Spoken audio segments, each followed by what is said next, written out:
Hey everybody, Michael Snyder, Pacific Northwest Weather Watch. Today is June 2nd.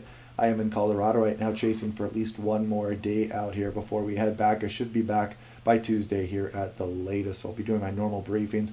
But let's take a look at what's going on here across Pacific Ocean. You can see the Aleutian Islands there. Look at this storm train all the way back across Pacific here. Storm number 1, storm number 2 is back here. Moisture all the way back across the western Pacific Ocean here will be slamming into the Pacific Northwest, more like a regime you would see in November, December, or January versus the early portion of June here. So mossbacks are definitely going to enjoy this over the next few days. We got some breezy conditions as well. We're going to look at those wind speeds here as we go through the video this morning. And then for the heat lovers, we've got something for everybody. We're going to build a ridge here across the west coast of North America.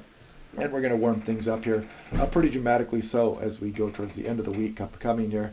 Looking at precipitation forecast, you can see Seattle inch and a half, better amounts across Tacoma, Olympia. Look at Quinault, 4 to 6 inches, Darrington 3 to 4, Gold Bar 3 to 4 inches. Some big totals across higher terrain. You kind of see that rain shadowing effect there off to the northeast of the Olympic Mountains.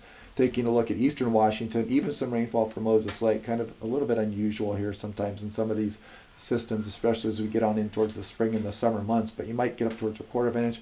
Better amounts across Spokane, look at that half an inch to an inch, and you get off into the higher terrain across Idaho and Montana. It picks back up again. You can see Stevens Pass at 2 to 3 inches as well.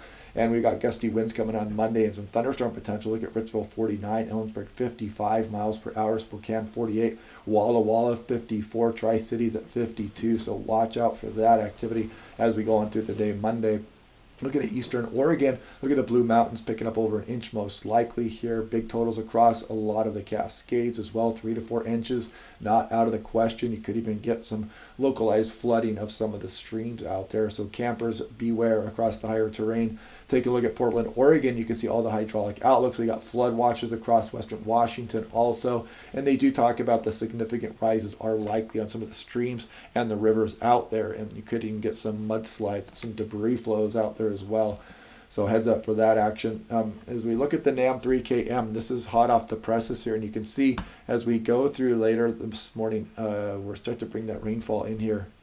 And then you can see it's going to be pretty steady as we roll through the afternoon hours on through the evening hours. It becomes moderate afternoon, actually evening, and then you can see the first frontal system kind of slide through. But the rain really doesn't stop much. You notice that across Oregon. I'm scrolling back and forth here. Now we're moving forward again. You can see along the coastal areas and the Cascades, we do not get much of a break here, even with that next system rolling in here as we go on in through Sunday night and on in through Monday morning with that one. And then we bring another system in here as we go on in through the day on late Monday night into Tuesday. You can see that there's just no precipitation coming across the region. And by the way, thanks for everybody bearing with me for the cold over the last few days here. Kind of pretty nasty head cold. I am feeling much better, but of course it still takes a while for that to show up in your voice box sometimes. But here goes the next system as we go through Monday morning. You can see that swinging through the Pacific Northwest. There's that atmospheric river continuing as we go on in through Tuesday. But then you can see the ridge building, the light at the end of the tunnel as we start to really ramp the temperatures up as we go towards the end of the week, and just how long this is going to last. It's a good question. We're going to take a look at the extended forecast here in a moment as well. And taking a look at those atmospheric rivers, you can see Japan is all the way to the back left. You can see that tropical tap all the way back across. You can almost smell the sushi from Japan here over the next couple of days as this moisture just rolls into the Pacific Northwest. Take a look at the maximum forecast for the atmospheric river scale. You can see some 4 showing up here in early June for the Oregon, and a 3 there for the Washington coastline. So yeah, pretty impressive stuff here. One to remember. Taking a look at the integrated vapor transport. This is how we measure atmospheric rivers. This is based on duration and the strength of the moisture flow. So I'm going to back that back up here.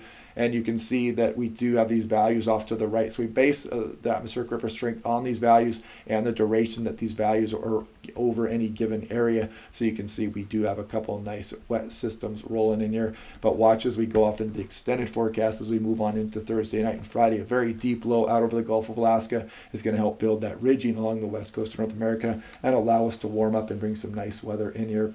Looking at Seattle, you can see all the way back towards May 28th.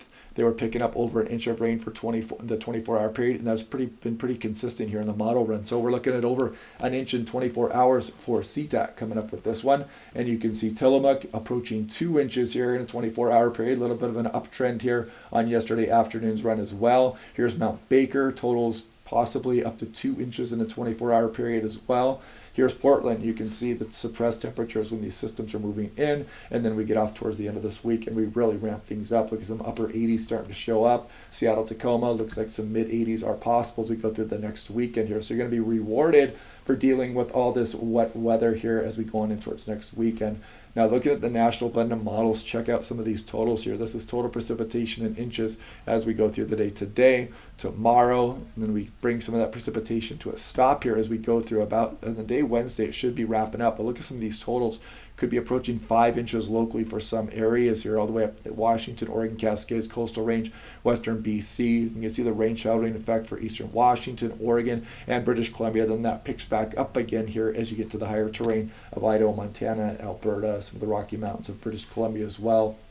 So taking a look at the wind speeds, because it's going to be blustery here as well. So this is the European, and this is the accumulated max 10-meter wind gusts. Look at that, 36 miles per hour, 38 miles per hour for Seattle on the day Monday, and that could cause some problems with all the new leaves on the trees out there. And you can see some pretty good gusts for Eastern Washington as well. And then that next system rolling through here, you can see some of those winds pick up across Bellingham. Look at that, 44 mile per hour gust. Some of the coastal areas could be pushing 50 as well. East slopes of the Cascades, and again, Eastern Washington could be gusting up over 50 miles per hour locally. Now here's the North American high resolution model. You can see the Oregon coast. Look at that. There's a 55 or 57 mile per hour gust showing up there. Seattle 36. And then this next system rolls in here as we go through the day Monday. And it shows, I believe, a 40 mile per hour gust if I remember correctly. And there it is, 40 miles per hour. Probably would cause some nuisance power outages here. And you can see the San Juans, Whidbey Island getting breezier. The Washington, Oregon coast, probably the winner. Some locally gusty winds east also. So if we look at Cape Blanco, check this out, 47 miles per hour here. This is on the coast of Oregon. This is Astoria. It shows a 52 mile per hour gust here, so that caused some power outages as well. Portland 35 miles per hour. Seattle Metro 35 on this NAM forecast also. So yeah, anywhere from 30 to 40 miles per hour could cause some nuisance power outages at this time of year. Now we're going to take a look here at the extended forecast and European artificial intelligence run here. This was last night's run. So you can see the system rolling through here. Atmospheric river continues on in through Tuesday. Then the ridge builds across the west coast of North America. And then we have that ridge kind of hanging on here. A little bit of a break, a little bit of a system comes through as we go off into the extended forecast there. That would be next weekend at some point. So there's some disagreement off in the extended, but you can see then that ridge starts to nose in here, and that would bring warmer weather on in through the mid portion of June. So we'll be watching that closely here. We can definitely start to warm up at this time of year if we start to get that ridging. 6 to 10 day temperature outlook above average along the west coast, and the 6 to 10 day precipitation, kind of a little bit of a below average signal across Washington. And I would take that with a grain of salt across the southwest USA. I don't think the Climate Prediction Center has pretty much thought into that. I disagree with that. 8 to 14 day temperature outlook above average for the west coast, and we're going to discard that one as well. But anyway, yeah, 2 potent storms incoming here. It's going to be windy across the region. You'd even have a chance for some localized flooding across some of the areas here. Temperatures below normal, so heads up if you're going off in the backcountry or campers that are out there right now. If you know anybody out there, make sure that they have their wits about them for these storm systems rolling in here. But anyway, I should be home on Tuesday, tomorrow to do my normal briefings. I may do one more tomorrow, or it may be a travel day, so there may not be a video tomorrow also. So either way, I hope you guys are enjoying these videos. Click like and subscribe. It'll be good to be home in a couple days, and I will talk to you guys then.